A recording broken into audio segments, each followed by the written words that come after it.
सभी प्यारे साथियों को नमस्कार। आप सभी का स्वागत साथियों। हम लोग जो बात कर रहे हैं मात्र 2 मिनट में आपका लूंगा, एक रोचक जानकारी आपको देके जाऊंगा। आप लोग डिंगल और पिंगल में बड़े कंफ्यूज रहते हैं साथियों। डिंगल और पिंगल है क्या? डिंगल और पिंगल कोई भाषा नहीं है। डिंगल और पिंगल शैली है। और वो शैली क्या है? मैं आपसे कहूं मारवाड़ी को लिखने की साहित्य की शैली वो डिंगल है। आपसे कहूं ब्रज भाषा की लिखने की जो शैली है उसका नाम पिंगल है।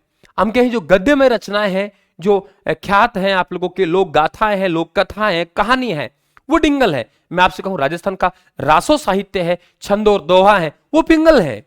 जरा आप सुनिए साथियों, मात्र 2 मिनट का समय लूंगा। अगर क्लास आपको पसंद आए तो लाइक और शेयर करेंगे आप लोग और हमारा साथियों परिवार का हिस्सा बनेंगे। चलिए साहब, अब बात करते हैं हम लोग डिंगल और पिंगल। देखिए, डिंगल और पिंगल दो शैलियां हैं। सबसे पहले हम लोग बात करते हैं कि साहब कवि राजस्थान में जो दबदबा रहा है कवियों में, वो चारण जाति के कवियों ने विशेषकर लेखन का काम किया है। तो चारण जाति के कवियों ने जो लेखन किया है वो डिंगल है और भाट जाति के कवियों ने जो लेखन किया है वो पिंगल है।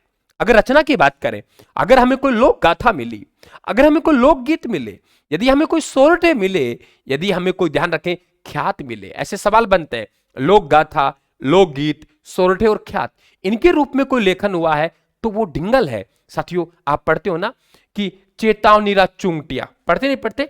चेतावनीरा चुंगटिया, चेतावनीरा चुंगटिया, चेतावनीरा चुंगटिया, चेतावनीरा चुंगटिया। तो चेतावनीरा चुंगटिया क्या था? हम लोग कहते हैं ना सर, ये डिंगल में 13 सोरठे लिखे गए थे। किसमें? डिंगल में 13 सोरठे लिखे गए थे। किसके द्वारा? केसरी सिंह बारेट के द्वारा, केसरी सिंह बारेट के द्वारा। ठीक है, ध्यान रखें आप लोग। आगे बात कर रहे हैं हम लोग। अगर आपसे पूछे दोहा और छंद के रूप में हमें कोई लेखन मिला है, अब दोहा या छंद के साथ आप लोगों को रासो मिल सकता है। यह आप लोगों को मिल सकता है राजस्थान का रासो साहित्य है। राजस्थान का रासो जो साहित्य है वो रासो साहित्य कहां है? तो आप कहेंगे रासो साहित्य सर पिंगल में है। तो लोक गाथा ख्यात, विशेषकर मुनोत नैणसिरी ख्यात किस शैली में? आप कहेंगे डिंगल में। आप कहेंगे रासो, जिन ग्रंथों के पीछे, लगभग ग्रंथों के पीछे, ध्यान रखें एकादा संगत रासो अपवाद है, रासो लग रहा है और है डिंगल में। तो ये आप लोगों के। अब मैं आपसे कहूं कि देखिए भाई, विशेषकर जो गद्य है ना, गद्य वो डिंगल है, और आपसे मैं बात करूं विशेषकर जो पद्य है वो पिंगल है। यानी गद्य है तो वो डिंगल है और पद्य है तो वो, ध्यान रखें आप लोग, पिंगल है। अगर मारवाड़ी के साहित्य की शैली की बात करें तो मारवाड़ी की साहित्य की शैली है वो डिंगल है, और आपसे पूछे ब्रज भाषा के साहित्य की शैली है वो पिंगल है। साथियों, मारवाड़ी पश्चिमी राजस्थान में, तो पश्चिमी राजस्थान में प्रचलन कौन सी शैली का है? डिंगल का। आप कहेंगे उत्तर प्रदेश ब्रज भाषा पूर्व में है। अगर आपसे कहे कि पूर्वी दक्षिण पूर्वी राजस्थान प्रचलन जो है वो किस में था? पिंगल में। अरे भाई, याद है आप लोगों को सूर्यमल मिश्रण की जो अधिकांश रचनाएं हैं वो किस में है? ध्यान रखें आप लोग, किस में है? पिंगल में है, क्योंकि वो हाड़ोती के रहने वाले थे। और यहां हम लोग बात करें आप लोगों के मुनोत नैणसिरी ख्यात किस में है? डिंगल में है। तो ये आप ध्यान रखेंगे। और ऐसा राजस्थान में सबसे ज्यादा जो साहित्य लिखा है वो चारणों ने लिखा है। भाट जाति का काम तो राजा के दरबार में रहकर वंशावली रखना था।